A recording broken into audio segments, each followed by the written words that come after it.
Stadium, and the Fire really served it up to the league leaders, Laurie. It was just 3 points of difference at the final change. The Fire got within a solitary point early in the last quarter. They were within 2 points with just 24 seconds to play before Marina Maybury and Jackie Young made 5 straight free throws to close out a 7-point win. What did you learn from Friday night's clash? Well, it was a really gallant effort by Townsville, and they're really short on numbers. They really ran sort of 6 players and were able to stay that close to them. Woods and Steph Reed in particular had outstanding games, 19 points, 18 points. But it was really the likes of Maybury, Young, 16 points, 7 rebounds, 5 assists, 4 steals. Really played an integral part in that game. Perth, I thought, looked a bit tired with their travel and all the back-end number of games that they've had to play.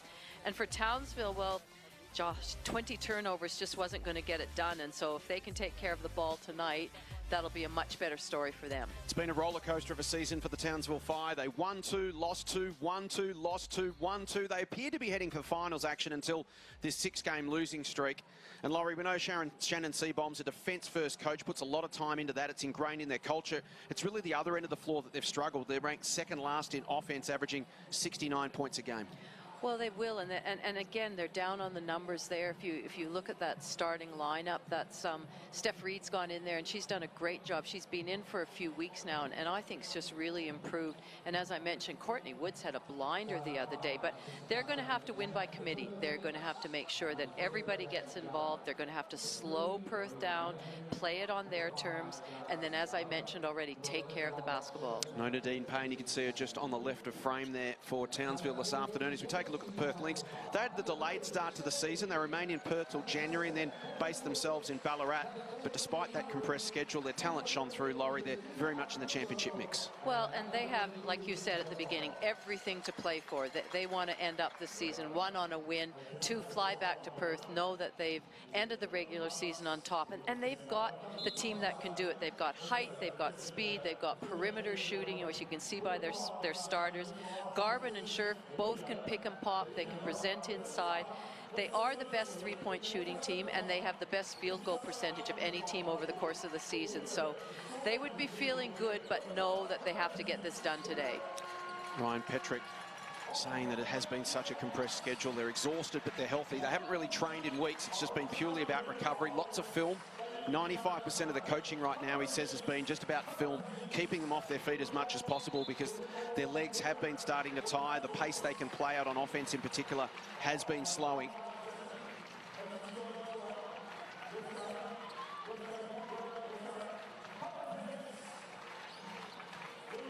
And the WNBL minor premiership on the line. Perth with a chance to finish top and claim home court advantage throughout the finals. Townsville aim to spoil the party. The final game of the home and away season is underway. It's the Fire and the Lynx at Townsville Stadium. Reed off to Murray. Back to Steph Reed, one of the most improved players in the competition. Woods, nice find. Akuzo on the board. Good start, Townsville. Great use of that pick and roll, and nice roll by Akuzo, and great little pass, pocket pass by Steph Reed. Young went looking for Whitcomb. It's knocked away, foul called.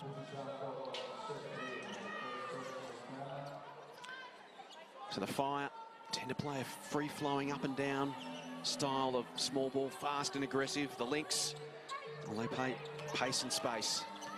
Their offense is all about getting the ball through hands.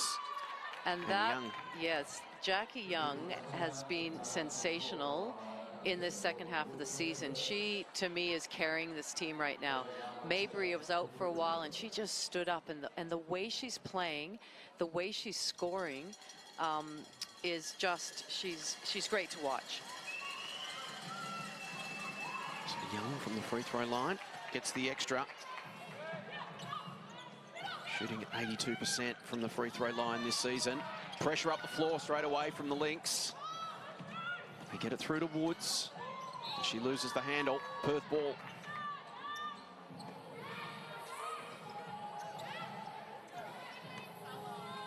Garvin with the inbound to Maybury. League leader in scoring this season, Marina Maybury.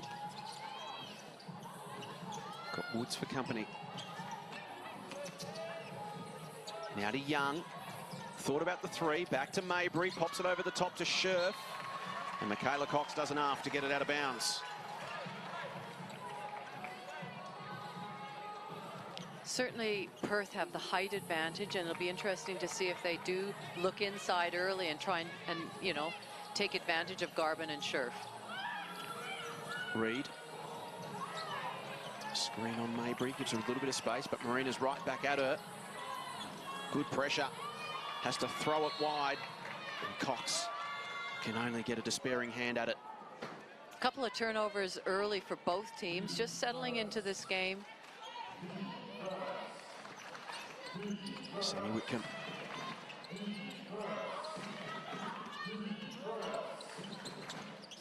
Now to Scherf. Young back to Whitcomb. Good double team on defence, and Reed comes up with the ball. Has a couple in support, goes to Cox. And the Fire hit the front. Gee, you don't see that often from Sammy Whitcomb, a turnover like that that's resulted in an easy basket for the Fire. Young to Garvin. Whitcomb. Garvin, quick hand, Scherf from the corner.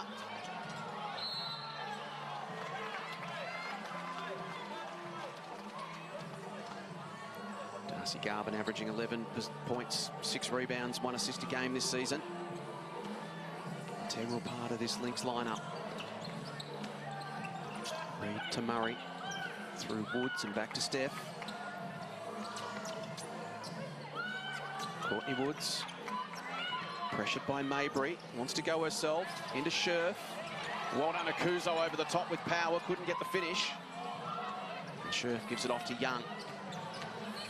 So zippy and explosive. Jackie Young. Garvin. Mabry. Garvin over the top. Gets the board. Gets the third board. And lays it in. You know, I think if Perth can run the floor, push it at every opportunity, which they have the legs to do it, there's just, Townsville don't have a lot of subs on their bench. Reed. Awkward finish, not quite. Scherf off to Young. Mabry in the corner. Goes herself, creates some space and gets the finish. Marina Mabry, 25-year-old from New Jersey. 20 points, 5 rebounds, 3 assists in her first season in the WNBL. It's been impressive. Well, hasn't she over the course of the season at various times come up with some big baskets, some big three-point shots? Missed some games with a foot injury. As you mentioned, Jackie Young really stepped up. That was the silver lining. Young getting healthy the longer the season's gone on. And a foul call.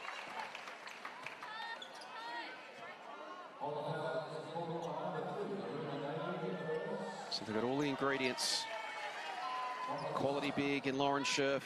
A couple of really good imports in Mabry and Young. Garvin, who is so versatile, and then Sammy Whitcomb, who can shoot the lights out as well. Cox to Woods. Tried to feed it to Akuzo. It's cut off by Garvin. Now Mabry. Here's Young. Sets her feet. Can't make the shot. Scherf, but it's a Townsville ball. That's one of the issues that Townsville had in the last game. They had 20 turnovers. They just have to take care of the ball, because out of those turnovers last game, Perth got 19 points compared to 2 fast break points for Townsville. And in a 5-point game, makes all the difference. Here's Woods. Bounces off Mabry. He's got Akuzo inside. Tried to go to Cox. Well done, Whitcomb. Akuzo picks it off again. Murray. Deep three is good. Ties it up. It's great to see lots of fans there for their last home game and supporting the local team. Foul called on Courtney Woods. Always good support in Townsville. There is. It's always been hard to play up there. One, you have to travel, and 2, the fans are fantastic. So all locked up through the first 4 minutes of the game. Whitcomb. Inside to Young. She tangles with Cox. Off the ball. Reed. Akuzo. Uncertain of the option. Could have gone herself. Instead, she goes to Reed, who takes on Scherf. Akuzo over the top. It'll spill to Michaela Cox. Now Akuzo wants to work on Garvin. Won't drop. I like what I'm seeing from Akuzo early. She's had sort of some quieter games, but I like her mindset right now. She's going hard. She's prepared to be physical. Whitcomb to Mabry. Young gets the rebound. Flips it out to Garvin for three. Whitcomb another rebound, and the foul called on Mia Murray. Interestingly, Darcy Garvin has, since they've moved back to Perth, since she's come back from the Opals, where I thought she had a brilliant tournament in Serbia, she hasn't been shooting the ball particularly well, especially the three ball, which prior to that in Ballarat, she was just nailing it. There's Ryan Petrick, the coach. It's been a tough, long campaign for the Perth Lynx. They've stuck together through some tough times. Akuzo off to Reed. Gandini into the game, going against Steph Reed. Two defensive terriers against each other. That's going to be fun to watch. And the foul called on Garvin.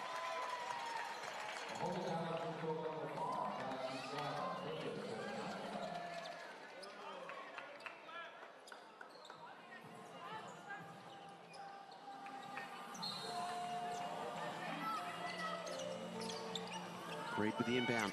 Michaela Cox. And the Kiwi sets up and drains the two. Townsville lead. Good handles Mabry. Wants to take on Murray. McSpadden's in the game. Great defense by Mia Murray on Mabry. Mabry knows a great handler, you know, tries to wheel and deal before she puts up her shot or gets to the basket, and Mia Murray was having none of that. So the Reed-Gandini battle continues. Akuzo. Murray to McSpadden. The find inside to Akuzo. It was just tipped away. She now works again on Garvin. Goes left, goes right, doesn't finish. McSpadden scraps. Townsville ball.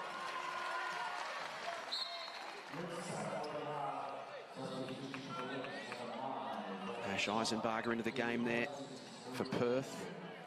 Ref calling that one off. Jackie Young.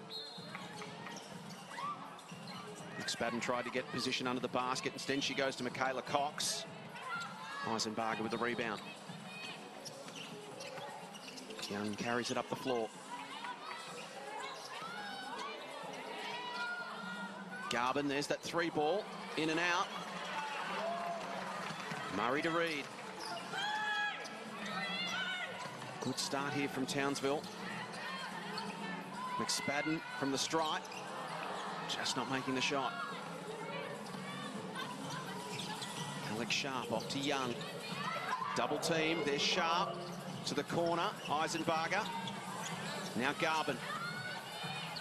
Back to Young. Steps through some traffic. Tough finish. Beautiful play. Class of Jackie Young. She made that look easy, but as you say, that was a tough finish over an extended hand. Just reading where that defender was and then shooting over the much taller Akuzo. Super footwork from Jackie Young. Ryan Petrick saying because his team has been fatiguing and they've been running out of legs a little bit, they can't play at the same pace they've been able to play at early in the season. So he's going to go to the bench a lot more often, a lot more rotations. We're already seeing some bench players into the game reasonably early. He's got to be conservative with how he uses his starters so they don't fatigue. For Shannon Seabom, it's been a solid start here for Townsville. Well, Townsville have done a really good job of limiting and, you know, not letting Perth get into any sort of run and really making them shoot some contested shots, really work for their shots. And conversely, Perth, I think, with Townsville, they need to make sure that they know exactly what their on-ball defensive rules are. Michaela Cox came off and just was wide open for that nice little pull-up J, and so they're going to have to make sure that that's not a problem. So Perth win, they finish top, get home court advantage right throughout the finals. If they lose, the Melbourne Boomers will finish top, Perth will finish second.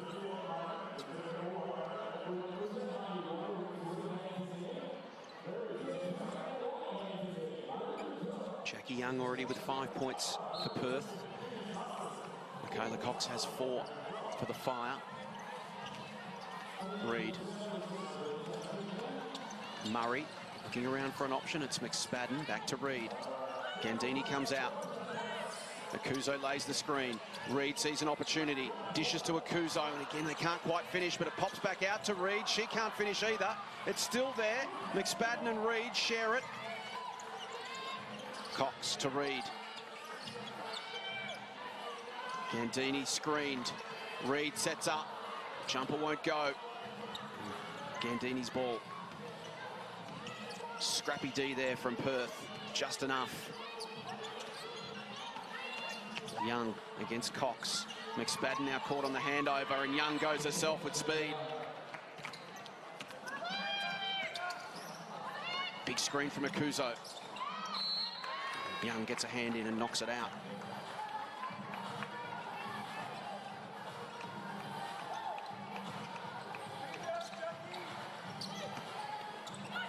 Just had Lara McSpadden backpedaling.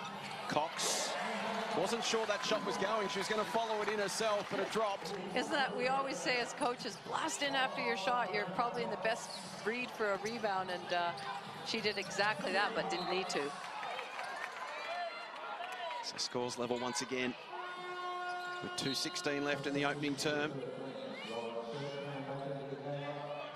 Isn't it great, Jason, that we've come down to the last weekend, the last game of our regular season, and we still don't know who plays who in the final series? I think that's just a testament to the teams and the closeness of the competition. Very much so. And what a wide open final series it feels like as well. Scherf, it's knocked away by Murray. All those 4 teams have proven on their day. Any of them are capable of beating anyone, but also losing to anyone at the same token. We saw yesterday the Melbourne Boomers ultra impressive against the Caps, but that's not by no means to say next time they play the Caps won't beat them. Well, that's right. The previous game, it was a 2-point game, and we've seen how, you know, I've looked at Perth before and gone, oh, I don't see how they can be beaten. Whitcomb for 3, and then they have the rim. And then they have a game where perhaps they're not as dominant and another team is. So that's held true for all of them. Eisenbarger, it won't go. Scherf's size and power gets the board. Dishes it off to Whitcomb. Michaela Cox tries to stay with her. Beautifully played McSpadden. Slaps it away from Scherf. Murray tidies it up. Off to Michaela Cox. Chance for the Fire to hit the front here. 90 seconds remaining in the opening term. Reid, such a dynamo, lovely footwork, and this time she does get the roll. That was an absolute duck and weave between those defensive players, and a little bit of a change of pace, put the Jets on, and what a finish. Whitcomb draws a crowd off to Gandini. Good board there from Sharp, and she finishes.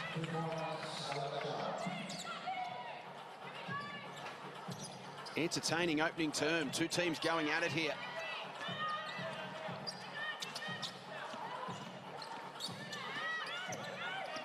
Reid pestered by Gandini. Goes herself, gets to position, then kicks it out. Shot from the corner came from Fabro. Still a Townsville ball. Getting lots of additional opportunities on offense right now. Cox, Reid for 3 is good. Townsville right now are just playing with abandon. They're loose, they're enjoying it, they're looking at their shots, they're feeling comfortable, they're playing as a team. Whitcomb to Eisenbarger. Wheels around, Murray sticks to the task. Dishes off, Sharp, she'll go herself. Crash and bash underneath, does well, gets her own board but can't finish. 14 seconds left. Last play opportunity for the Fire. She draws a foul and will go to the line. And Steph Reid, one of the most improved players in the competition. Look at her speed up the court and her tenacity, not taking a backward step to anybody. It's a fantastic word to describe Steph Reid. So tenacious. Just so energetic and dynamic, puts everything she has in every play. And she's getting the rewards, and it's great to see.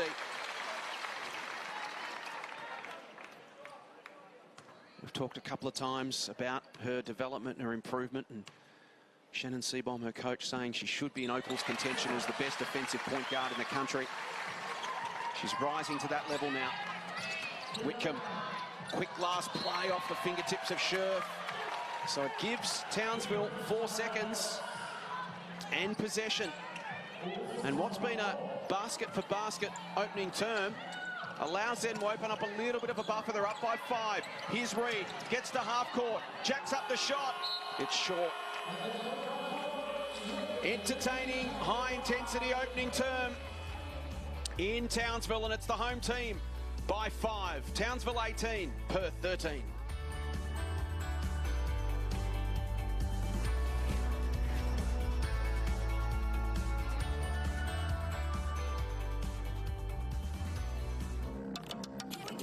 To everyone who said we're not strong enough, not fast enough, wrong.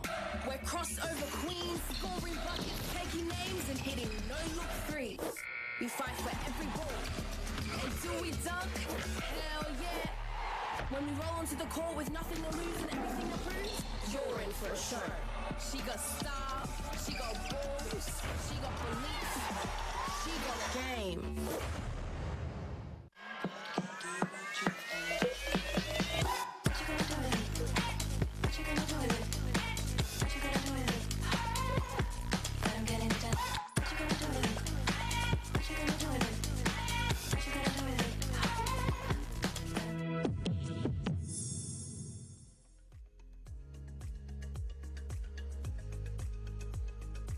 Quarter time at Townsville Stadium, final game of the home and away season. Perth needing to win to finish on top. But at quarter time, it's the home team by 5 points. Townsville 18, Perth 13. The 5 finishing that opening term strongly. On the back of 7 points from Steph Reid, 6 from Michaela Cox. Shannon Seabohm, what would his message be at quarter time, Laurie? Well, I think they just need to keep doing what they're doing and keep up the level of energy. And if they can do that for 4 quarters, they'll be right in this game. Because right now they're taking away Perth's run. They're attacking them. They've got some really good ball movement. But for Perth, right now they're 0 from 8 from the 3-point line. So to me, they've got a height advantage with Scherf and Garvin out there. One of them's got Mia Murray's got to be guarding, so they need to just slow down a little bit and take advantage of that. There's Ryan Petrick. What a journey this team's been on. A couple of times this season it looked like they were going to pull the pin. They weren't even going to make it this far in the season. Over in Melbourne or the East Coast for an extended period. At one point they had a player meeting to pretty much find out what was going to go on and decide whether they were going to stick around and continue or go home to Perth and forfeit the season. Win today, they finish top. Here's Reid, quick hands. Fire lead by 7. We said at the start of the day, Townsville can play with a freedom this afternoon. Nothing to lose for them. This is like their grand final, a chance to impact the final series, knock off the top team and finish in style. Young to Mabry. She calls Scherf towards her to provide a screen on Reid. Mabry loses the handle. Said it was tipped, so it will remain a Perth ball. Marina needing 24 points today to win the league scoring title from Annalee Maley. Sharp, the inbound. Fadeaway won't go. And Steph Reid, who's been everywhere in this opening quarter and a bit. Kuzo lays the screen. And I don't think she'll ever run out of energy, Steph Reid. The Energizer Bunny.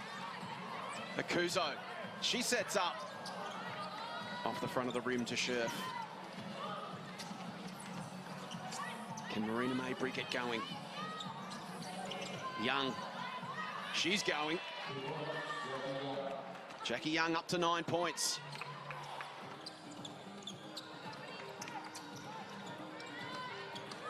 Murray to Woods. Akuzo waits for Cox to come towards her. Holds onto the ball, now gives it to Reed. Screen from Akuzo. Reed gets free, but Akuzo's on the deck. She gives it to Woods, who runs into Scherf. Gets the shot up. Great defence, Lauren Scherf. Tough to get past that 196-centimetre frame, and even tougher to get over it. Well, with Akuzo not confident shooting the 3 ball, Scherf is just sort of dropping back into the middle of the key, really being the protector, and showed that with the block. So Tina Akuzo, just the 1 3-point attempt for the season, which didn't drop. Young. Wow. Oh, she's feeling it. She is just keeping the Lynx in contact with Townsville. Margin back to 3. Jackie Young sizzling at the moment. Reed versus Whitcomb. Akuzo with support. Reed out to Woods. Turns a 3 into a 2 and drains it. Courtney Woods has really relished and taken up the opportunity that she's been given, you know, in the absence of some of their imports, and getting more court time and then starting. And she's really rewarded the team with such great effort and results. Just a 30th game of WNBL this afternoon. Courtney Woods had a great college career at Northern Illinois. And yeah, her numbers have spiked dramatically in the back half of the season. Mabry to Young. Movement from the corner. Whitcomb just grazes off the side of the rim, and Akuzo. Bullet pass to Woods. Back to Murray. Courtney Woods looks for an option. The option's Reed.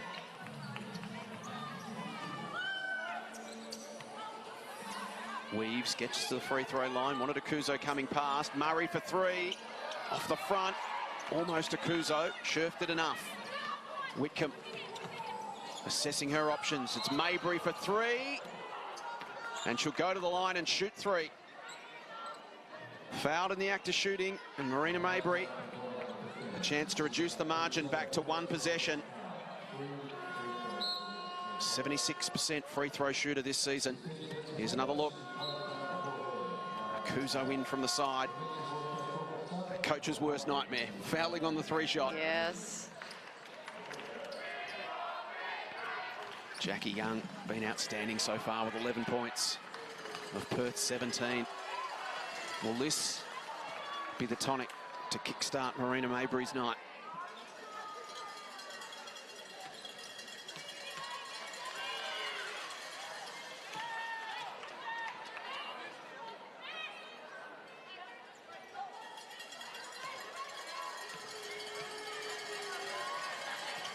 She helps herself to 3 points. She's up to 5. And the margin's back to 2. Reed to Murray. Michaela Cox. Off to Reed again. To the corner. Woods steps around Scherf and draws a foul. Second foul on Lauren Scherf.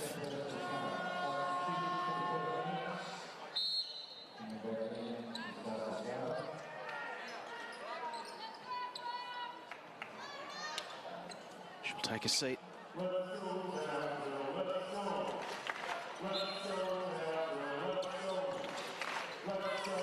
Reed inbound to McSpadden. Got Woods at the top of the arc. She'll go herself. Puts the move on Garvin and kisses it off the glass. Mabry, little step. Just shakes McSpadden. Provides some shooting space, but the shot won't go. Cox to Woods. Mabry guarding Courtney Woods. Gets to a dangerous position, loses the handle, but Murray can kick it out to Cox. Off the front of the rim.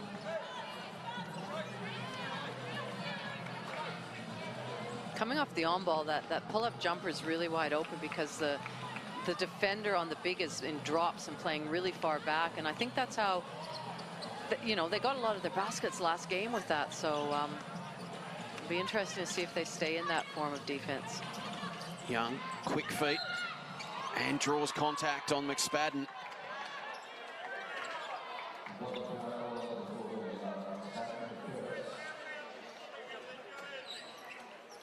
So Jackie Young will go to the line and shoot 2.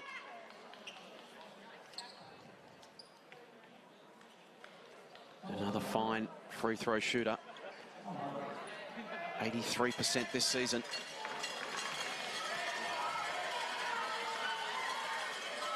She's got a dozen points.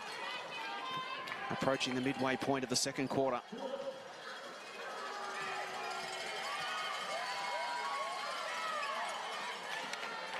She is on tonight. Reed. Woods back to Reed. McSpadden provides the support. Gandini sticks to the task. Tough shot for Reed. Off Garvin's hands, taken by Gandini. Flips it back to Young. And Perth can set up. Sharp flashes across. Young gets to a spot she likes. Garvin. Foul call.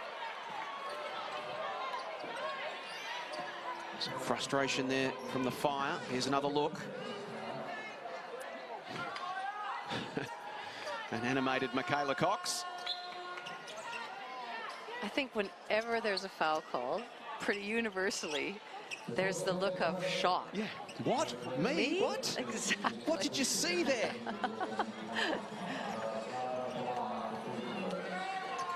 Darcy Garvin to the line.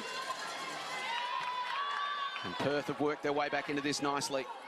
Just settled the crowd down a little bit in Townsville. And they've drawn level once again as we approach the midway point of the second quarter.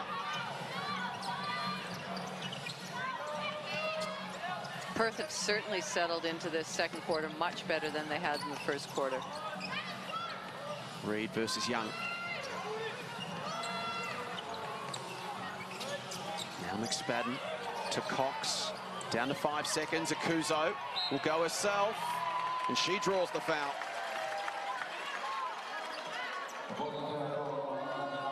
Such potential, Satina Akuzo.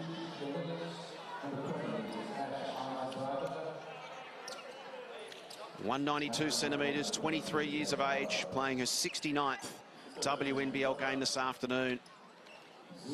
Her 5th year at the Fire.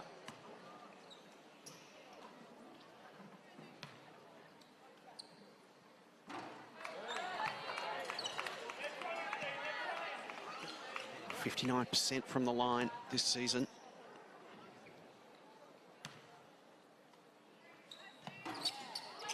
Makes the second. Taya Burrows is into the game for Perth. Dancing feet down the court. Looks for Garvin. Works on Michaela Cox. Then spots Gandini, who loses the handle.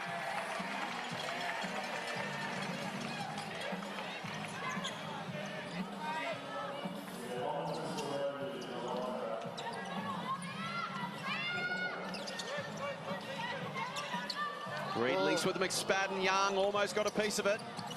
Reed goes herself, needs some support. McSpadden comes through. Cox calls Akuzo out. Now Michaela goes herself. Tough finish. Akuzo crashes in. Eisenbarger gets the board. Off to Young. Just glides down the court. Works on Reed. Gets to position. Just floats it in. Beautiful play, Jackie Young. She's up to 15. She makes such good decisions when she has the ball in her hand, whether it's the right thing for her to go to take the score or to facilitate a teammate, but her decision making is really good. Just glides and floats, doesn't she? Gets herself to really good positions. The foul there on Gandini. Here's another look at Jackie Young. It's all about the footwork. So light on her feet.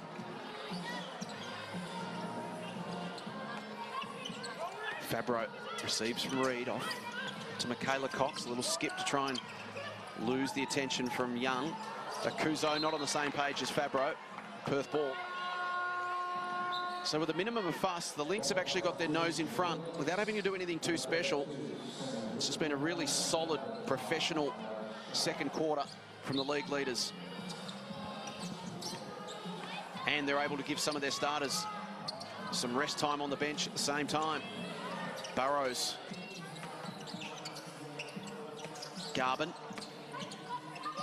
Works on Akuzo, runs straight into Cox. What did you make of it, Laurie? Well, that was the exact right idea by Michaela Cox, knowing that she was going to spin the other way.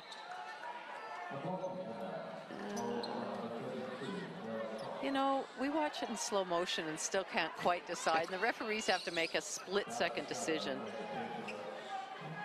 So did he get it right? I think they did. I don't think she had her feet quite set. Says me, who has never refereed a game in her life. Garvin misses the first.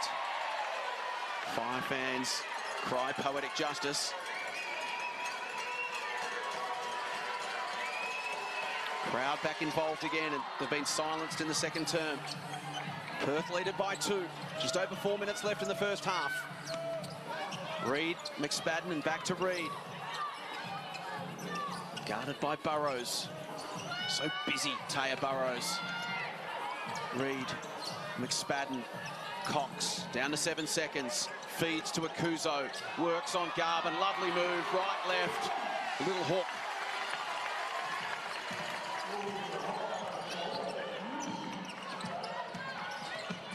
Burrows against Reed, tried to feed it through to Whitcomb. Cox the other way, lovely find, Fabro. McSpadden, can she finish? Traffic around her, she can't. Garvin off to Burrows again. Floats a pass to Whitcomb, gets her feet set from the corner, and she is deadly. Silences the crowd once again, and Perth lead it by 3. Maybe that's just the basket that Sammy Whitcomb needed, because she's been really quiet so far this game. First 3 points of the game for Sammy. And Reed draws a foul on Burrows, who provides the obligatory shocked look you were speaking of.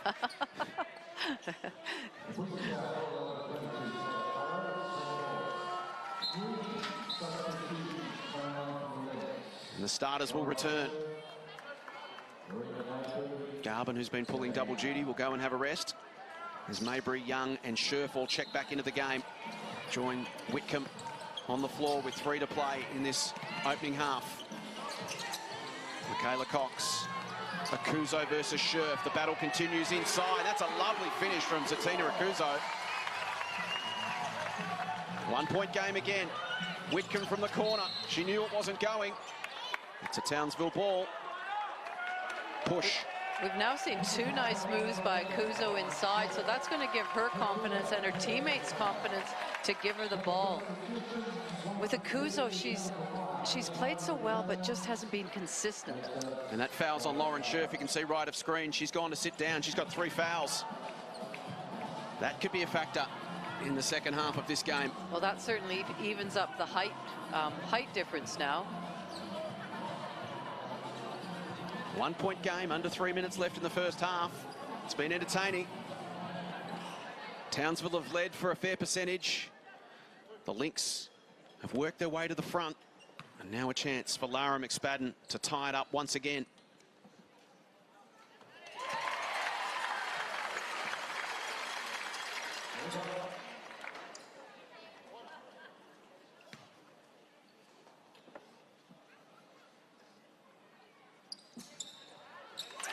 Townsville lead once again.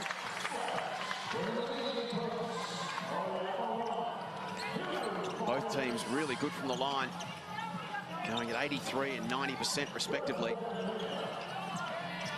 Young waiting for an option. The handover was good from Akuzo. Maybury backs out for 3. Oh, that's great. With 4 seconds left on the clock, Marina Maybury lands a big bucket. That was a long 3.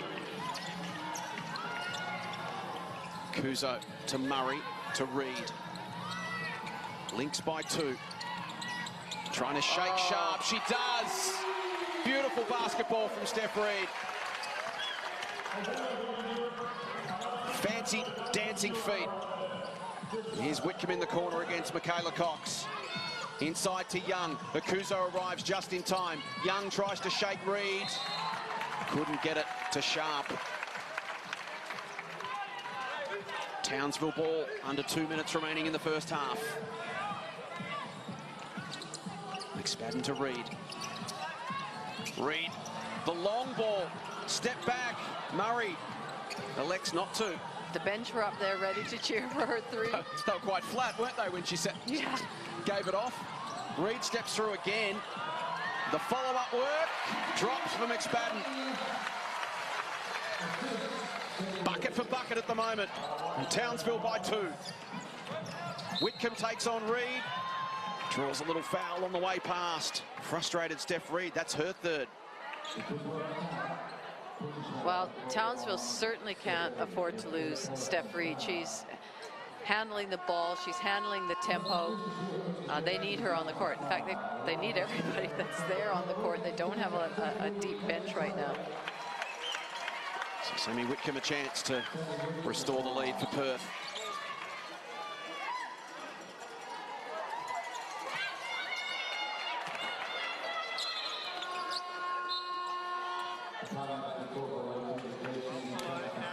And the 2 will count. Oh, the 2 counted, and that was an and 1. So good heads-up play from Sammy Whitcomb. Got the and 1.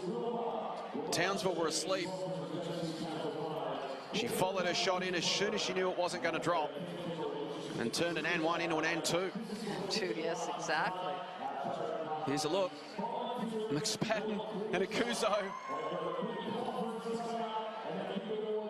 just lost track of it. And it was a great heads-up play from Sammy Whitcomb, and they lead by that 2-point margin. Just turned around, shrugged her shoulders and said, well, thanks, I'll take that. Let's hope the game doesn't end with 2 points. And Shannon Seabold will be tearing his hair out. So what will he be saying with 79 seconds left on the clock? Well, you want to make sure that Perth don't go on a little mini run here and extend this lead at all going into halftime. That he'd be talking about what they want to run coming out of this timeout. Offensively, it's their possession, so you can set it up, you can have players in certain places, and then defensively to just make sure they're making them have contested shots every single time. 24 points to 17 in the second term in favour of the Perth Lynx. They trail by 5 at the first change. They lead by 2 with 84 seconds left in the half. Really important 84 seconds, you sense, for Townsville. As Laurie mentioned, can't afford to let Perth just sneak away to a little break here. McSpadden to Cox. Now Akuzo. Back to Michaela Cox. She's got Murray in the corner. Comes at her now, she receives. Takes on Sharp, behind the back pass. Misses McSpadden. Not sure if that was what the coach drew up, the behind the back pass, but... I'd be impressed if Shannon's drawing up Harlem Globetrotter plays. And if it came off... Here's Marina Mabry. Final minute of the first half. Good footwork. Gets Fabro off balance. And they get another whistle.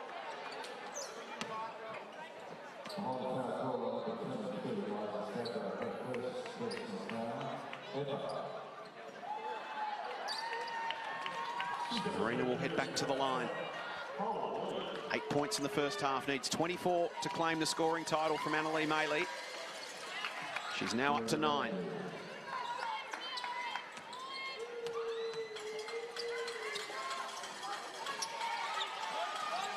Three-point game, final minute, first half. Murray with some speed. Fabro. Back out to Michaela Cox. McSpadden. Mabry closes in on her space. Murray against Young.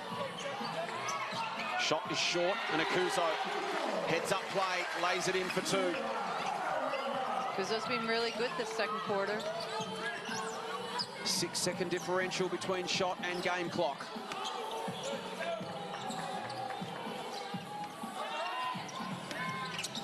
Young, fancy footwork again, gets to the stripe, won't drop. Time still for Townsville to get the last shot away. Cox brings it up the floor. Now to Murray, down to 4 seconds. Fabro jacks up the 3, won't go. And it's a 1-point game at halftime.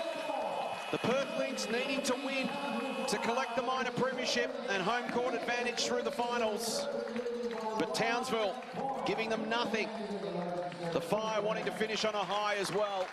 And at the half in Townsville, it's Perth 38, Townsville 37.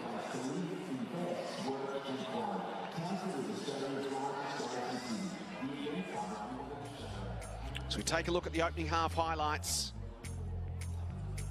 It was the Fire by 5 points at the first break. The Lynx adding 25 points to 19 in that second term to get their noses in front at the half. Steph Reed dynamic in that opening quarter. Really got things going for Townsville. Her energy and scrap at both ends of the floor. Well, as we mentioned, Jason, it was by committee for Townsville.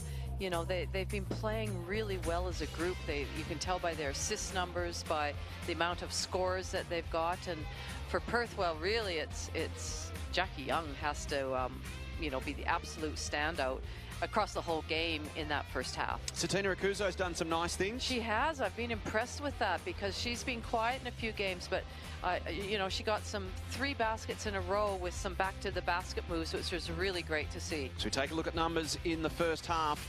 The Lynx 2 from 12 from long range. The Fire 2 from 7. Both teams have been pretty tidy from the free throw line, and there's nothing in the rebound battle right now. Well, there isn't, but as I said, what stands out to me is that assist, 7-1. So it's that team, real team game. And we talked about it early. That's the only way that they can get it done. It's the final game of the regular season. It is halftime in Townsville, and it's the Lynx by 1 point.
Townsville, North Queensland is the perfect place to live, invest, work and play. Townsville is Australia's largest garrison city, the events hub of Northern Australia, home to major industry and a bustling global port. Townsville has a diverse economy boasting world-class expertise in tropical health and sustainability, with major tertiary hospitals, universities and research facilities. Your next opportunity awaits. This is Townsville. Bring on the summertime.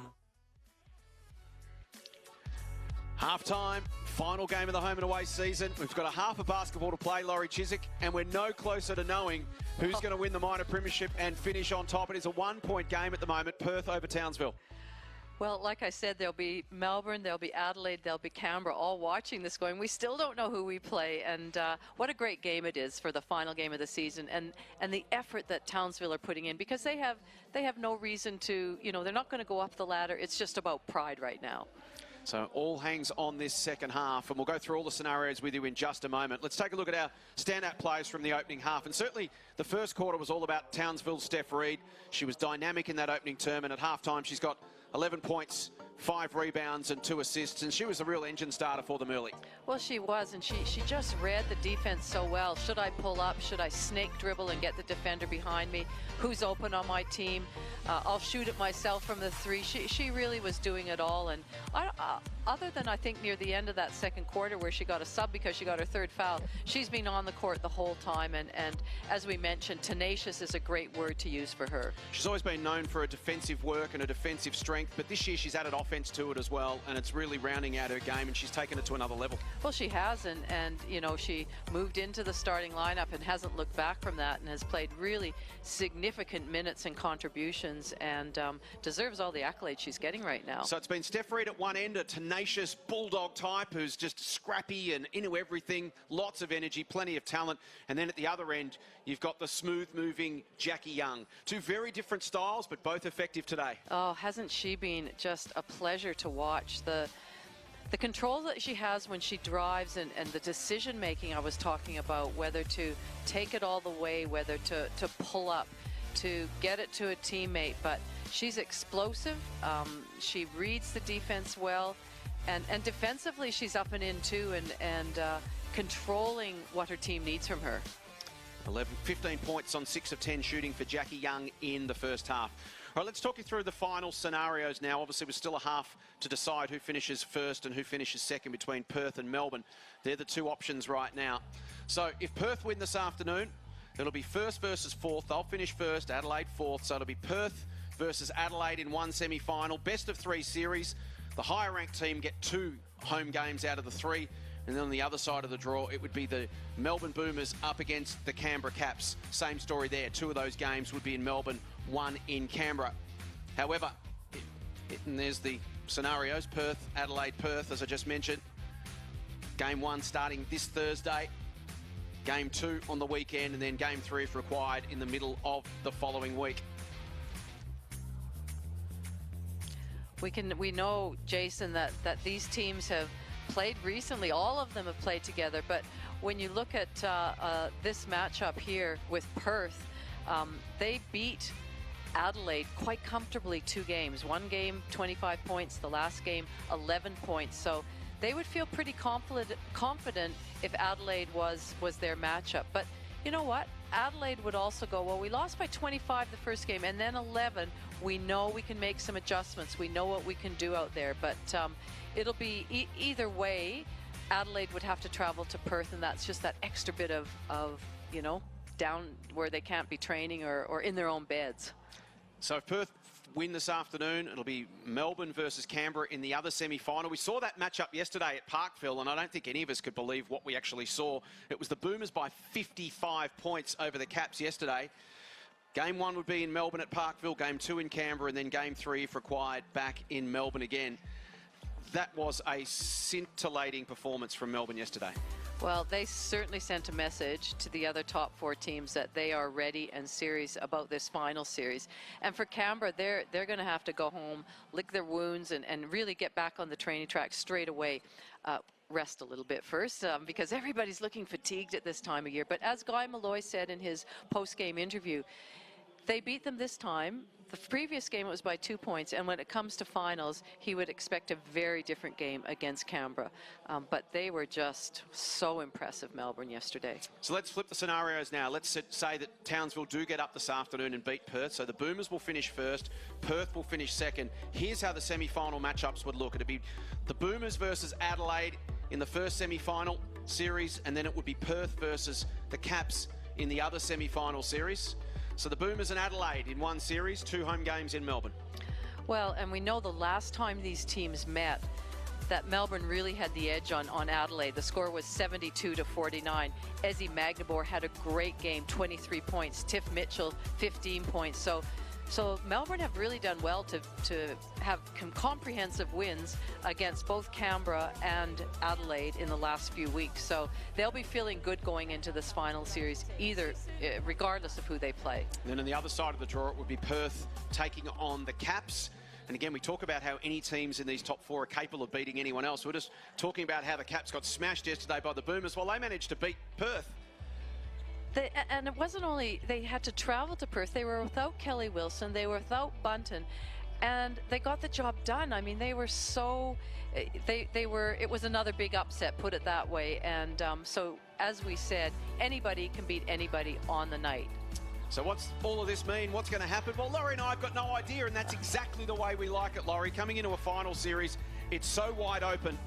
Any of those 4 teams will be able to mount an argument for why they can go on and hoist the title in 2022. It's all coming away. It'll start this Thursday night. Tickets on sale for all the finals tomorrow. So get along if you can. and enjoy some live WNBL action. These finals are going to be fantastic. They're going to be lit, as the kids say these days, Laurie. I have absolutely no idea what that means. It sounds good, though. Yes, let's just use that word where we can. Getting set for the second half. It's a one-point ball game. I'll be interested to see. So we've had a half. It's, you know, it's anybody's game, 1-point game. What's interesting is when teams fatigue, and you can tell it's the end of the season. You know, Perth look at times like they're running in mud out there, and Townsville, you know, they're the group that have played right now have played huge minutes. And when you play like that and you're tired, the first thing that goes out, obviously physically you're tired, but mentally your decision making goes out the window, and it becomes harder and harder to make good decisions at a certain high tempo. So it'll be a matter of who can take care of the ball, who can minimize mistakes and make some good decisions in this second half.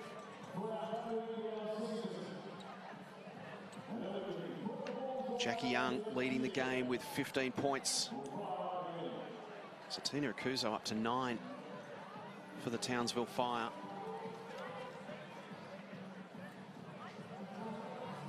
Ryan Petrick telling us this week that the pace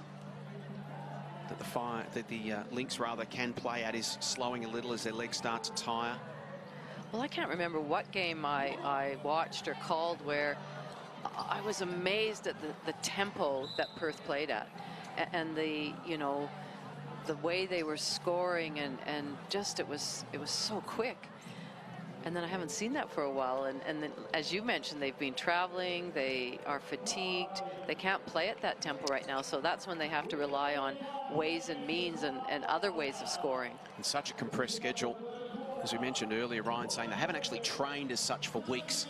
It's all just been about recovery, just getting ready for the next game, as opposed to being out on the floor, running drills, running plays, working on certain aspects of the game. Well, it was so compressed that they could not find a spot to fill in that Bendigo game, which was, you know, postponed due to COVID reasons, and they just couldn't fit it in. Second half in Townsville, will it be Perth or the Boomers finishing on top? Reed to Woods. Steps through sharp, needs some support, finds it. Michaela Cox with the left hand. That's slapped out by Garvin and taken by Young, who accelerates down the floor. Kicks it out, and Whitcomb buries it. Great start to the second half for Sammy. She's up to 10 points. Lead out to 4. Just the second 3 to drop for Perth today. Rush shot from Reed. Akuzo, really important board. She can't get it to go. Perth looking for a quick start here to this second half.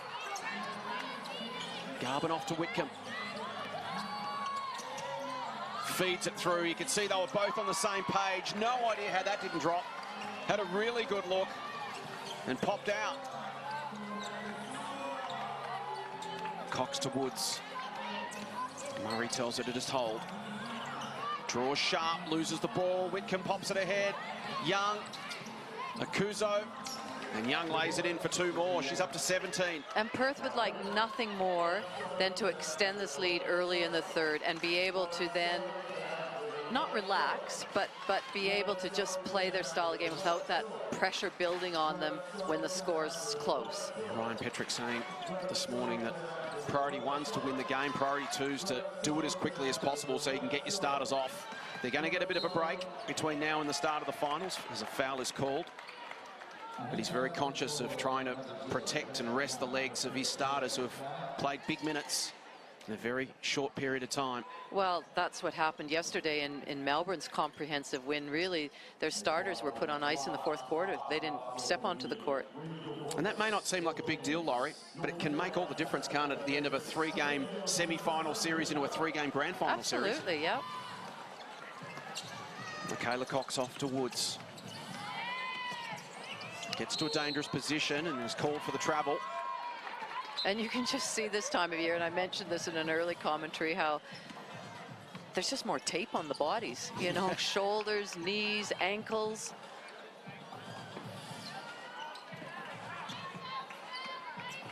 So Perth up by 6. They've scored the opening 5 points of this third term. Fire need to rediscover that intensity and do it quickly before the Lynx extend this lead. Young, the dancing feet on Michaela Cox. Dangerous position, and one. The difference maker right now. She's got 19 points and a trip to the line. You know, we talked in the earlier game this afternoon about MVP candidates, and Jackie Young was one of them, and that if you were to just take the vote, say the second half of the season, she would be right up there in contention. Her stats right now are second to none. It's just that she came out slowly, took a while to adjust, whether she wasn't quite 100%. But right now, wow, she is playing at an impressive pace. The first 7 points of the third term go to the Lynx. What's the message from Shannon Seebohm right now? Well, I think he just wants to refocus them, get them to take a breath. Jackie Young, I mean, you've got to try and limit her touches, I think, because she's so influential right now. And it's not that they're particularly running a lot of offense. It's really, you've got to be accountable for your own player. And then they have to be able to score at the other end, or at least get a good look. So take care of the basketball. So margin out to 8 points in the blink of an eye. It was 1 at half-time. In the space of just over 2 minutes. Gone on a 7-zip run. And that's what good teams do. You know, they can just turn it around very, very quickly. So Young for the and one. Everybody's going, yes, it's an and one. Let's make sure we get in for the rebound this time. Young makes the shot. Murray to Reed. Can Townsville rediscover their mojo and just settle into this third quarter? Perth on an 8-0 run. Out to a game-high 9-point lead. Reed, Cox, Woods in the corner, big shot, and it drops. That's a great shot from Courtney, from Woods, and the fact that she had her feet set, her hands ready, she got it off quickly. Great result. Young to Mabry. 2 imports combined. Mabry steps through, flips it to Garvin. It was really clever. Shot won't go, but clever work from Garvin. So exactly what Townsville needed. A basket and a stop, and ideally another basket. And they can get it back to potentially within a possession. Cox to Murray. She draws the foul and go to the line and shoot 3, and they can get it back to a single possession game. Good response out of the timeout here from the Fire.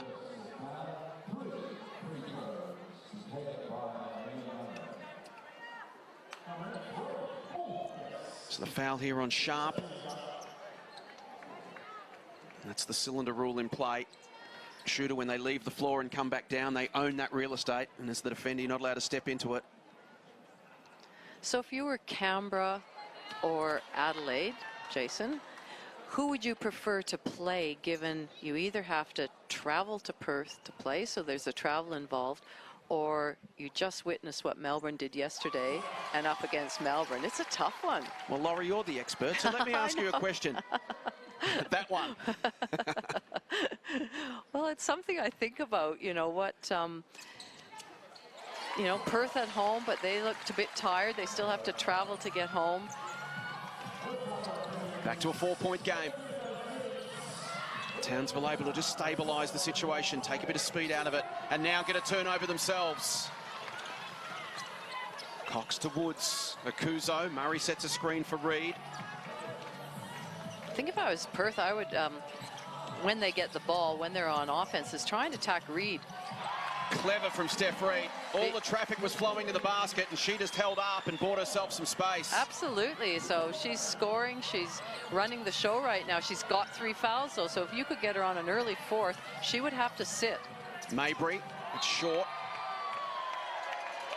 And just as quickly as the Lynx kicked out to a 9-point lead, the Fire have managed to haul them back in again.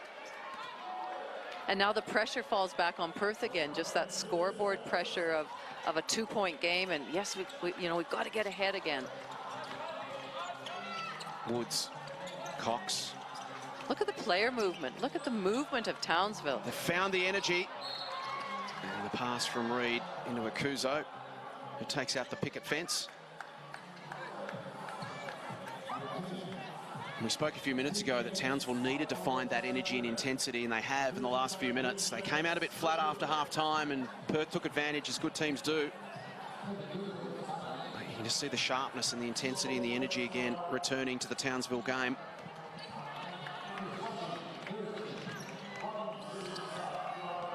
Whitcomb versus Reed. Reed very cautious on 3 fouls. In the end, it's Akuzo who gives up the foul.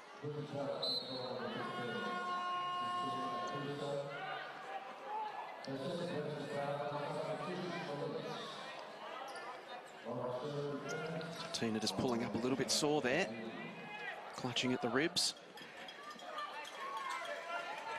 Both teams have a lot of experience on the court. You know, you've got Sammy Whitcomb, Lauren Scherf's been around for a long time. Their imports are certainly experienced. And then for Townsville, Mia Murray, Michaela Cox, experienced campaigners at both ends of the court. Well, she doesn't miss too many from the stripe, Sammy Whitcomb, going at 86% this year. It's a 3-point game. Akuzo's got to get rid of it. Launches a long pass. Woods gathers, tries to spin on Sharp. Now Reed just settles it down.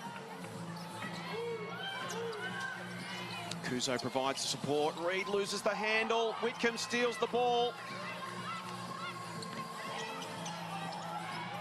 Now to Scherf, who's back into the game. Sharp back out to Scherf. Now Whitcomb. Young for 3. It's short, gets her own ball. Back out to Sammy Whitcomb. Fresh 14 seconds. Young again, similar spot. This time she steps in, makes it a 2. That won't go either. Akuzo finds the outlet, it's Reed.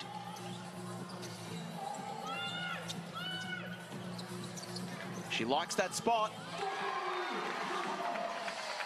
Well, more often or not, the Perth Lynx are forcing Steph Reed away from the screen. They're not letting her use it, but she's still being effective with her little snake dribble and making decisions. But that time she used the screen really well in the pull-up. That one rattles out for Scherf.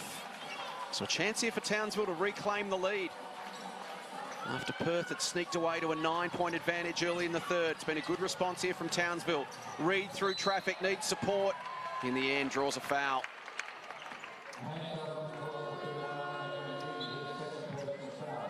Just so busy. She really is the heartbeat of this side, isn't she, Steph Reed? Without Lauren Nicholson, without their import Monique Billings and Shug Sutton, Steph Reed having a career season. Yes, I picked Lauren Nicholson as my MVP before the season started when I was asked, and unfortunate for her and the team that she's had this long-term season-ending injury.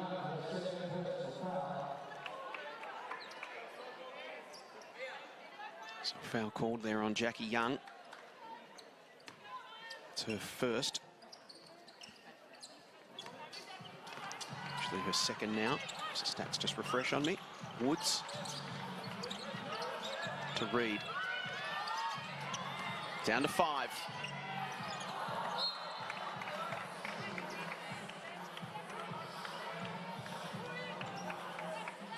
Such a quick mind, quick feet, quick hands, Steph Reed. I'm sure McSpadden was on the same page expecting it. It's a game at an interesting juncture here. Jackie Young, foot on the sideline. And after Perth went on a run early, then Townsville responded with a run of their own. Scoring just dried up a little bit in the last 90 seconds or so. And we're delicately poised with 4 to play in the third. We're back to where we started at half-time, a 1-point lead for Perth. And almost a chance now for Townsville to hit the front. Woods over Scherf, can't get it there. Goes again, draws a foul. Good persistence, Courtney Woods stuck with it.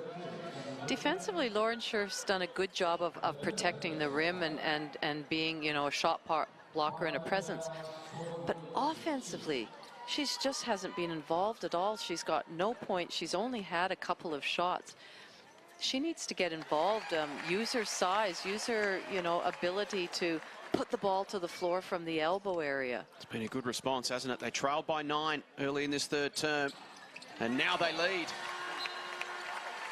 The minor premiership is still well and truly up for grabs. Townsville have responded.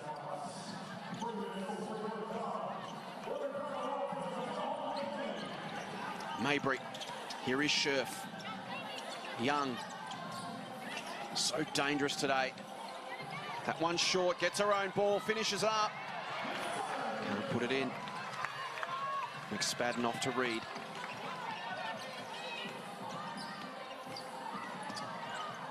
Kicks it out, Michaela Cox. Not quite. Mabry looks inside, sees Young. Fancy footwork, tries to shake Reed, off to Scherf, now Young.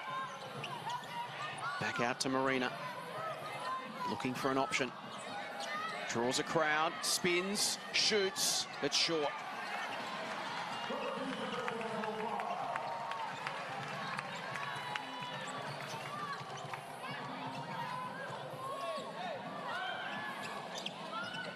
Reed against Gandini.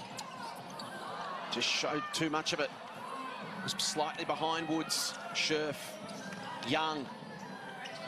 Not quite. And again, baskets have dried up. Tension starting to build in this game. Fatigue starting to kick in. Cox, Reed, Murray, Woods for 3. I'm not sure if fatigue has started to kick in or was in there since the first tip-off. Even more. Yes. Mabry and Scherf. Marina trying to provide some energy. Inside ball to Scherf was clever.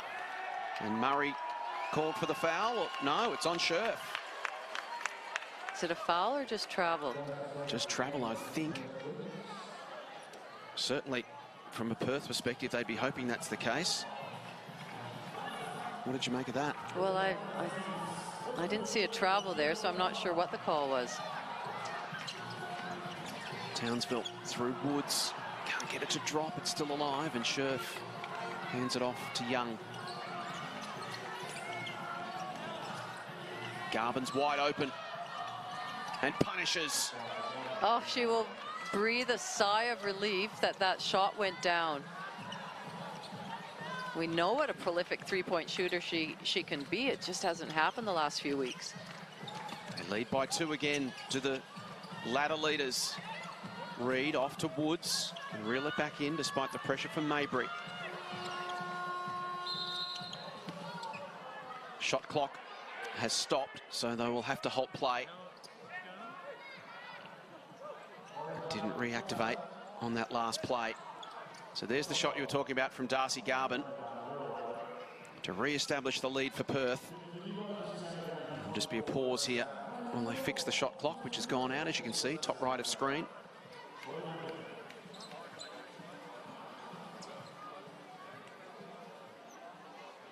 Gives both teams a chance to just regroup with 90 seconds left.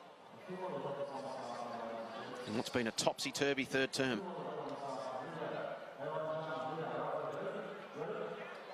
It's like a TV timeout for these players, just catching their breath. Hopefully it's not a long break.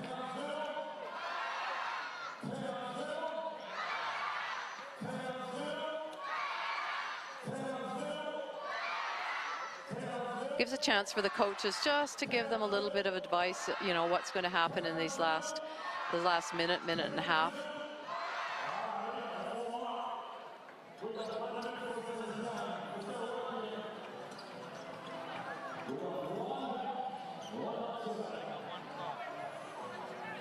So here's the clock, top right corner of the screen. Just freezes there and then cuts out completely.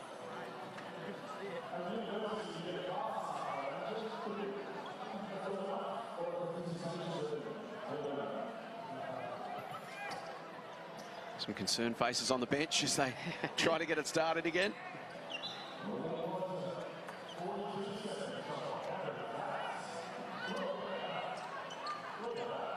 They've probably gone all season with no technical difficulties, and it comes right down to the end here. It was 1:33 on the clock when it looked to pause. So it'll be interesting to see here where they started again.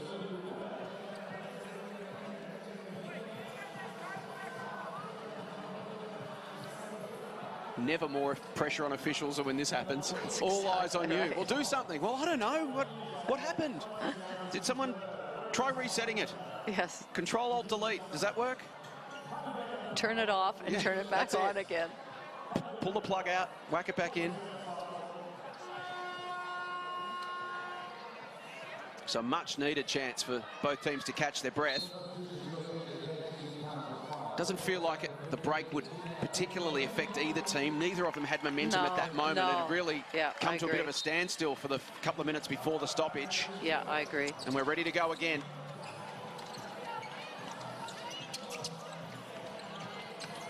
Again, they peel back off Reed. This time it's just a touch short. Final minute, third term. Perth lead it by 2. Mabry thought about stepping into the shot.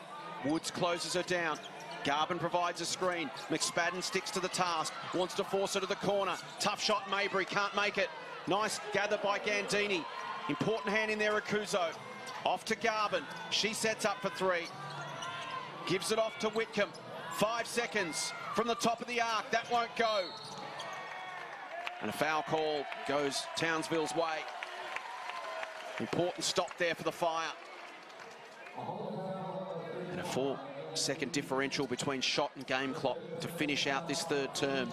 Townsville with a chance to tie it up or even take the lead. There's been nothing in this for most of the afternoon. It was the Fire by 5 points at quarter time. Lynx by 1 at the half. And Courtney Woods with a chance to tie it up again. That 2-point basket that Whitcomb got off that foul shot, everybody standing there, that could wow. really play into this game. That could decide the minor Oh premiership. my goodness, can you believe it? That could decide home grand final advantage. Who knows? Here is Sammy. Anything's possible in this crazy season. Sharp to Mabry, to Whitcomb, Garvin, Sharp in the corner, big bucket. Really great ball movement on that, recognition of who was open. Final play, third term, Reed to the corner. Woods thought about the 3, now she's going to run out of space. But draws a foul. So with 0.3 of a second left. Here's another look, there's the reach in.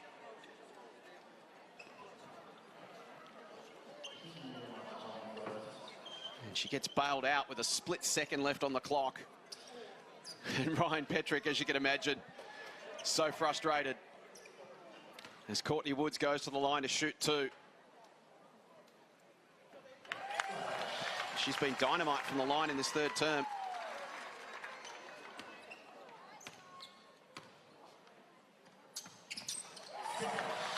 And we're back where we started.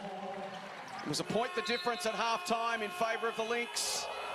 It's a point the difference as we turn for home. The final quarter of the WNBL home and away season when we return.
Three-quarter time in Townsville.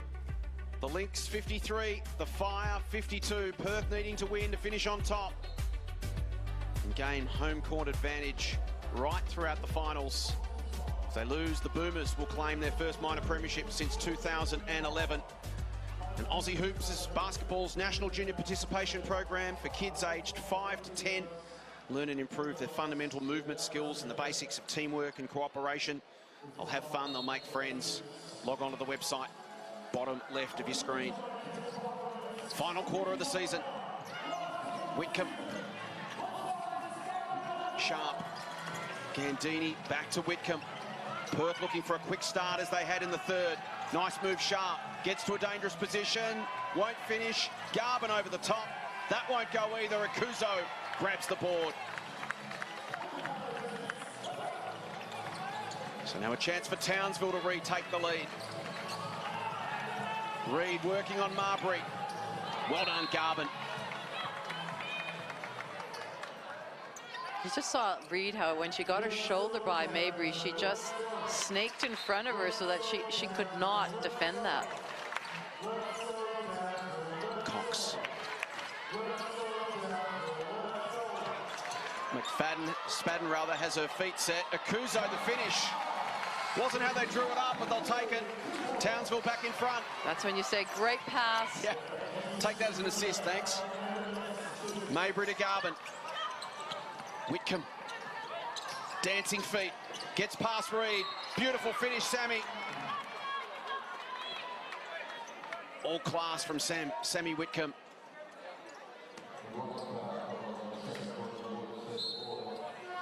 Gets it to the line as well. A chance to give Perth a 2-point advantage.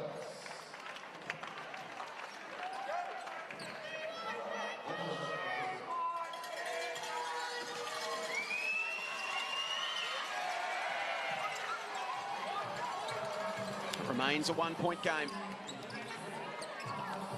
Reed and Whitcomb. McSpadden wants to go herself. And one. And Lara loves it. Look at that grin.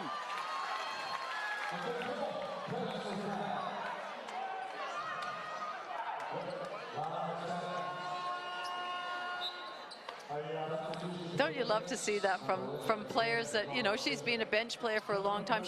Whenever she's come in this season, I think she's played really valuable minutes, but to contribute the way she is there, and that was tough. She went up strongly. She loved that. Just her 5th free throw of the season. She's 2 from 4, making 3 from 5, and they lead by 2 points.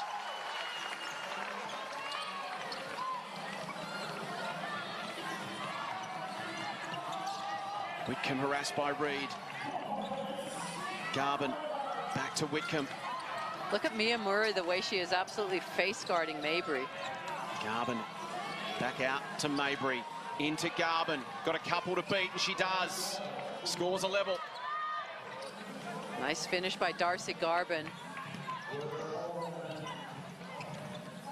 Reed to McSpadden. Murray. Reed versus Gandini. Weaves her way through. Scherf protecting the rim, so Reed steps out. Gives it to Michaela Cox, and a nice little right-handed hook. Townsville up by 2 once again. Whitcomb presses, drives, and 1. That is what Sammy Whitcomb is known for. I mean, she's been a little bit quiet the first half, and then has come to life, and when her team needs her to put scores on the board, she is there, and she is doing it with such class.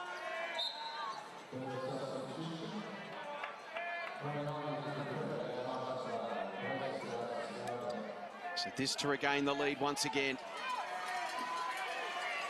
Perth led by 9. That's the largest lead of the game. But for most of the game, it's been inside of 5 points either way. And Whitcomb restores the advantage for Perth with just under 8 minutes rather, remaining in the regular season as Gandini takes a seat. McSpadden Confronted by Sharp, off to Reed. Got to get it into the front half of the... And she does. Michaela Cox. The veteran to the corner. Murray can't get it to go. So now an opportunity for Perth to open up a little mini break. And Sammy has it rattle out. Look good. It did look good.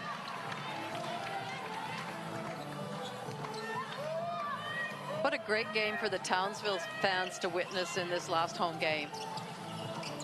Reed, Akuzo, McSpadden, slapped away. Townsville ball. It's been an entertaining contest right from the outset. Played with great intensity. The final game of Townsville's season, they'd love nothing more than to make a statement by knocking off Perth and denying them the minor premiership.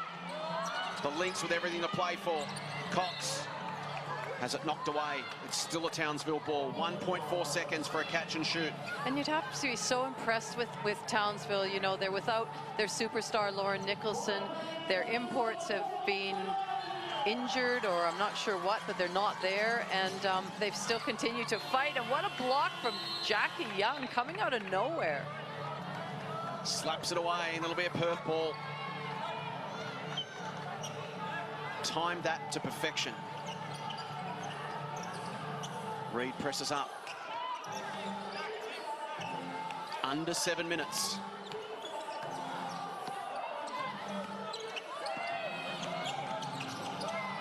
Young, class. She sat for a few minutes in that third quarter, probably to give her some legs for this fourth, and you know, she's not going to let the team down. McSpadden, nice find from Michaela Cox. Back to a one-point game.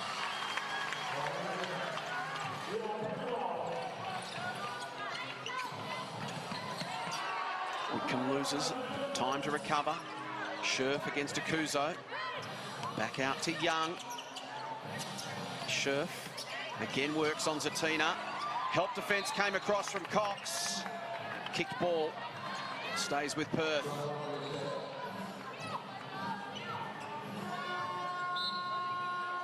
Tension and pressure continues to build minute by minute. Perth fighting for top spot and home court advantage. Right through the final, should they make the grand final. Young, not this time. Murray in a tight spot.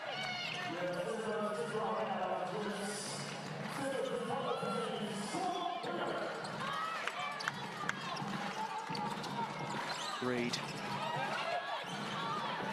Dynamic as per usual. McSpadden, Cox, Akuzo tries to find McSpadden underneath and does, but she can't finish. I don't think she realized quite how open she was. Get the ball in the hands of Jackie Young. She's been so dangerous, and so has Sammy Whitcomb. Not that time.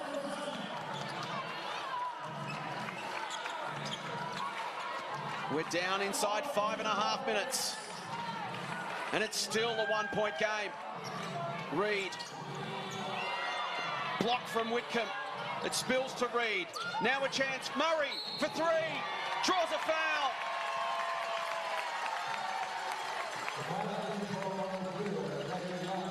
Mia Murray just grabbing at that right knee.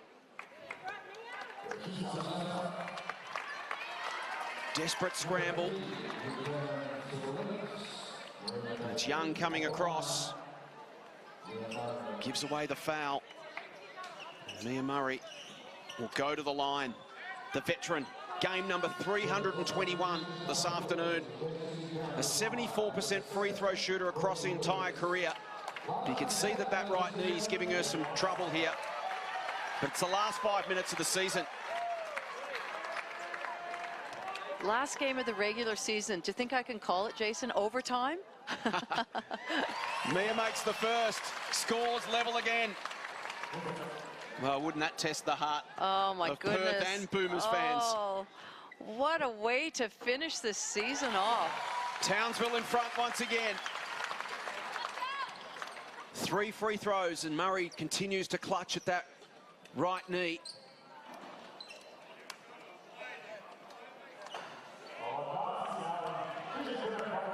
Darcy Garvin lending a hand to the floor wipers. So one last shot here for Mia Murray to extend the lead to 2. Does she stay on the court or should she go off for treatment? She makes the shot. She's going to stay out there for the moment. Looks to be moving okay. Mabry for the quick response. Scherf, big rebound, really important. Sharp, Young, inside 5 minutes. Dancing feet, Garvin.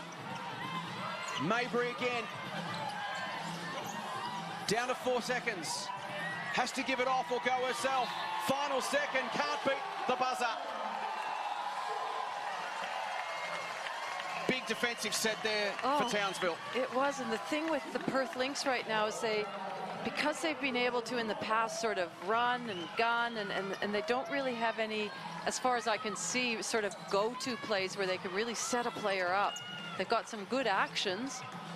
Reed doubles the lead. 4 minutes, 4.5 minutes is a long time. Mabry and Young combine again. Scherf the screen. Young finds some space. Well played, Woods. Back out to Mabry. Big board to be won by Steph Reed. So now the pressure really starting to mount on Perth. They trail by 4 with 4 to play.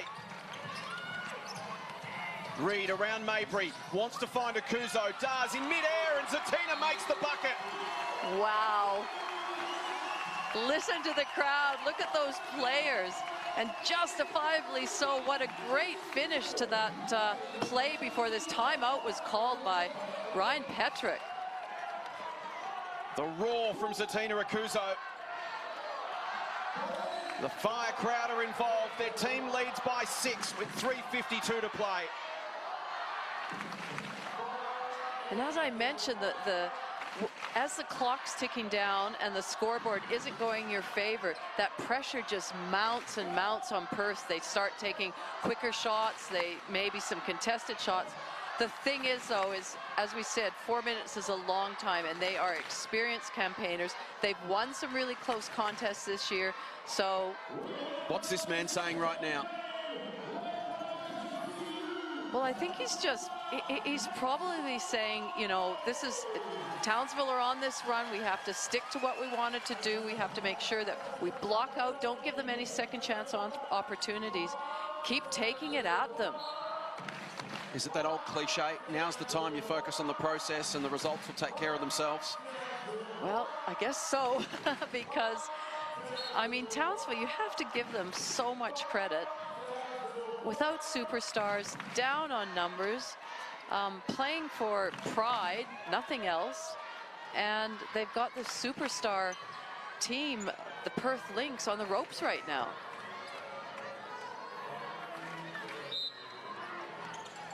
Under 4 minutes.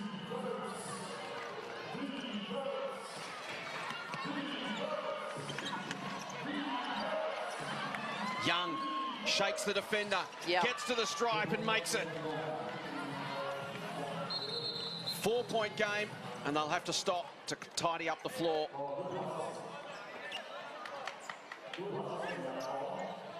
She's been fantastic, hasn't she? Well, look, there was just no doubt. Player down, Lauren Scherf sort of set a screen, she didn't even realize it. Just pulled up with such confidence, and I'm sure in these last 3.5 minutes, we are going to see the ball in Jackie Young's hands, a lot of it. She's had 24 points, 5 rebounds. To me, her and Sammy Whitcomb are the sort of the safe choices right now, although we know Marina Mabry can light it up at times too. Steph Reed has it as we tick to 3.5 minutes. Flips it over the top to Akuzo. Tries to find Reed again. Good pressure from Whitcomb. Well done, Sammy Whitcomb. Outstanding defense from the veteran. Well, she knows that Steph Reed is really the engine room right now, the general out there, so that if she can keep the ball out of her hands or make it really difficult for her, that'll go a long way in limiting what the Townsville Fire are able to do. Possession arrow in favour of Townsville, so they retain the ball. What's going through the mind of that man, Ryan Petrick? It's been a roller coaster of a season, a highly emotional one for him and his Perth Lynx team. Away from home for such an extended period. Season in jeopardy on a couple of occasions. They've fought their way through. They're on the verge of winning the minor premiership, but right now they're 4 points down with 3:23 on the clock. Reed swings it wide. Murray short, and Garvin as the shot clock expires. So many weapons, as you mentioned, and Garvin's one. That one won't. And Woods hugs it to her chest. Steph Reed in control of this game right now. Ball in hand as we tick under 3 minutes. Works around Scherf. Can she go herself? She can! It's a 6-point game. She uses her body so well, Steph Reed. Young, Maybury goes to ground. No whistle, gets up, big shot, can't make it. Sammy Whitcomb furious.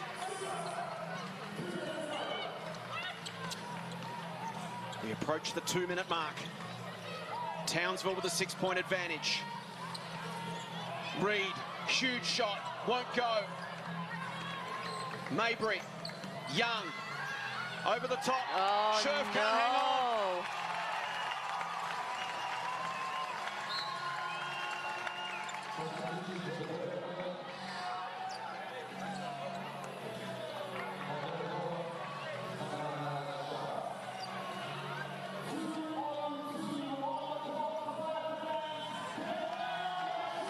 Two-minute mark. Fire by 6. Reed's controlled this final term. It's with Michaela Cox. Back to Reed. 5 seconds. Weaves through. Garvin puts the pressure on and it drops. Listen to the crowd. Look at the players. 8-point game. 90 seconds. Quick bucket. Young makes it. 2-possession game here. Plenty of time. So we still don't know who's in the finals as far as the games, the matchups. Perth fans on the edge of their seats. Boomers fans on the edge of their seats. That's right. Adelaide and Canberra have no idea where they're going. Never have Boomers fans cheered so loud for the Townsville Fire. Foul called in that little scramble mid-court. Foul on Sammy Whitcomb, her 3rd personal.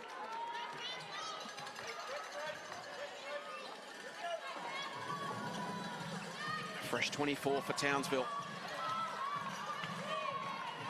What a huge play this one is. 4th on Sammy.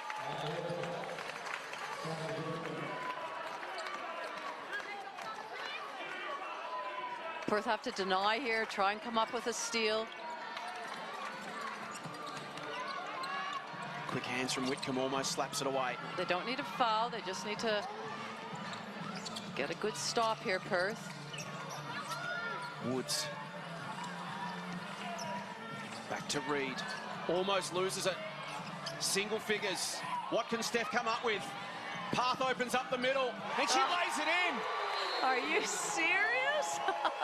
What a final quarter from Steph Reed. She's put this team on her back, and they lead by 8 points. Well, I mean, stranger things have happened, but you would have to say that little scoop, can we call it a scoop bucket? Just throws it in, and that's just the tenacity of Steph Reed. What a game. As we head into the finals, this is the perfect entree. Oh, wow, isn't it ever? And then beyond the WNBL finals, over the next couple of weeks, we've got the Women's Basketball World Cup to look forward to in September. FIBA's flagship competition heading to Australia. Over 10 action-packed days at Sydney Olympic Park. 12 of the best nations in the world will battle it out for the world title. Sign up for tickets at womensworldcup.basketball. What a game this has been. We're down to the final 53 seconds of the season to decide the minor premiership. And at the moment, the Melbourne Boomers have jumped to the top. They have. And what an up and down roller coaster season it's been for every single team. You know, between COVID, between postponed, rescheduling, venue issues, injuries, the whole bit. We're finally getting there. Less than a minute to go. What can Perth come up with? They've weathered such adversity throughout this entire season. Can they dig deep again here and find something magical? Whitcomb, Young. It's short. Cox hangs on for dear life. Look, everybody in the crowd is standing up, willing them to finish this game off. We mentioned at the start of the day it was effectively Townsville's grand final. Well, they've known a few of them up there. They've had great success, this franchise, in recent times. And you're right, Laurie. This has been a fantastic way for the loyal Townsville fans to see out what's been a disappointing season. Well, it's been disappointing, but to know that they've got the fire in them, the will to come out against the top team in the competition, playing for a minor premiership, and the way they've played today and just kept going, coming from behind, catching up again, and wow, it's been fantastic. The 35-year-old veteran Michaela Cox steps up and makes the first. This for a double-figure lead. 42 seconds left. Perth needs something very special. Quick baskets required. Burrows, Clark. All the starters have been taken off. Gandini from the corner makes it.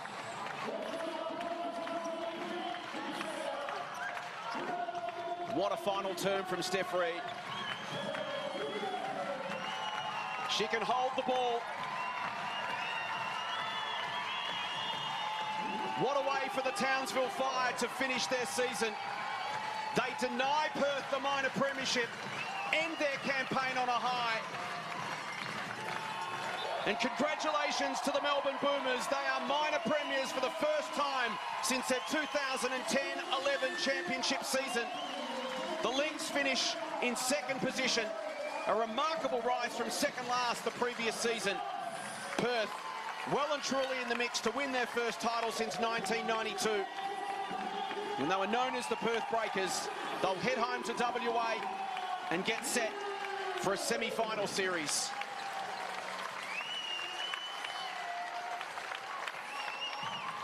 Well, finally it's set. Finally the players know, the coaches go. And what jubilation from the Townsville players and fans, and justifiably so. Great way to finish off their season. And for Perth, you know, they will have to go back. They'll have to regroup. You know, we've had a couple of upsets this final weekend with the South Side beating Adelaide too, to force Adelaide to stay in that fourth spot. So as we've said, this competition is close. It's exciting. Anybody can beat anybody on the night. And if we look at these match highlights, it really, Steph Reid, Jackie Young, really influential in this game, both of them. What a final quarter in particular from Steph Reid. She finished with 23 points, 7 rebounds and 5 assists. It was the 5 by 5 points at quarter time. The Lynx got their nose in front. They led by a point at the half. It was a point, the difference at three-quarter time in favour of Perth. The Fire adding 24 points to 16 in that final quarter to run out 7-point winners, 76-69. And Steph Reid just continues to impress on what's been a career best season for her. As we take a look at the overall numbers, Not a lot in it all day, as you'd expect, Laurie. That was a fantastic contest. Well, it was for the last game of our season. I don't think we could have asked, Perth fans would have asked for a different game and to get their team across the line. But such high quality women's basketball. And it, as you mentioned, just leads into the final series. So exciting. Wonderful way to finish for the Townsville Fire and Steph Reid. 23 points, 7 rebounds, 5 assists. Steph joins us now. Steph, Jason Bennett, Laurie Chiswick, congratulations on a marvellous performance and a wonderful win for your team. Thank you so much. We're so excited. That's a great way to end. What does it mean to you? The back end of the season's been frustrating for you. What does it mean to go out on a high like this and knock off the league leaders? It means a lot. I mean, we know that we've definitely not been our best in the last fair few games, but, you know, to bring it together at the end and come up against the best team in the comp, I mean, that's a really big effort, and we wanted to do it for our teammates. I mean, you don't know who's going to be on what team next year. You never know. No team is the same, so we're excited to do it and get a good win at the end. Well, you've actually had 2 really good games. You lost that first game against Perth and now come out and win this one. And you've got a really reduced roster out there, but every single person on your team seemed to play a role. Yeah, absolutely. I think, you know, Shannon makes a big point in knowing our roles, and I think everyone just wants to play hard for one another. And when you've got players contributing at every point, I mean, it's an exciting thing. Everyone on this team just wants to win. We have a bunch of competitors, and everyone showed that tonight. What about Akuzo? I thought she and you connected really well, and she did some finishes tonight that we haven't seen consistently all year, but she was fabulous. Yeah, absolutely. Z said to me at halftime, she said, you know, I need you here. Don't foul out. And, you know, it's those little things. We have a really good connection. We've definitely built a great friendship and relationship on the court as well. And, you know, this is what Satina Akuso is capable of, and we all know that. And we're just really excited for her to show that when it mattered today. When I spoke to Shannon Seabohm, your coach at the start of the season, Steph, he said to me about you, look out for Steph Reid. She's our most improved player. She's going to have a breakout year. You've added offense to your defense. What do you put that improvement down to? Because watching her emergence this year has been so much fun. Oh, thank you. Well, I've just been working really hard. I mean, I've worked with Shannon all off season. I mean, this is my second year with him now, and, you know, he has a lot of trust and belief in me. He expects me to run the team and organize them, and he's trusted me to do that all season. And I think it's a big credit to him and the work that we've put in this season, especially Mason as well. Yeah, just really excited to get out and get this win today. So, Steph, you guys have played all the teams that are in the Final Four. It's set now, Melbourne's first, Perth second. Who's your tip to, having played against them very closely, who would your tip be to win the premiership? That's a really good question. I mean, I think, you know, Perth have a star-studded lineup. I don't know. I think Melbourne came out yesterday. And showed what they're made of. And I think if they play like they did yesterday, they'll be pretty hard to stop. But there's 4 extremely great teams, and I think anyone can get it on tonight. So I don't know. It'll be who comes to play. Thanks, Steph. We couldn't agree more. We have no idea either, but thank you so much for everything you've delivered to the competition this season. As we mentioned, it's been such a joy to watch you play. Congratulations on a marvellous season, and enjoy a bit of a rest. Thanks so much. You guys have been amazing too. Thank you. Thanks, Steph. Well done to Steph Reid and the Townsville Fire. So let's have a look at our finals bracket. Finally it's set in stone. We got there in the end, and the Melbourne Boomers finished top for the first time since their championship season of 2011. They will take on Adelaide in the first semi-final series. 2 of those games to be in Melbourne. The middle game, game 2, to be in Adelaide. And then in the other semi-final, it's Perth versus the Capitals, with home court advantage going to the Lynx. Well, I'm so glad it's set now. Everybody can take a quick breath. We've got a few days until Thursday when we're going to be right back at it, ready to go. And the final, as we've mentioned all along, anybody can win these. And Steph said it depends on who shows up on the night. So, wow, I'm really looking forward to it. So let's go through some details now for you. Tickets go on sale for all finals tomorrow.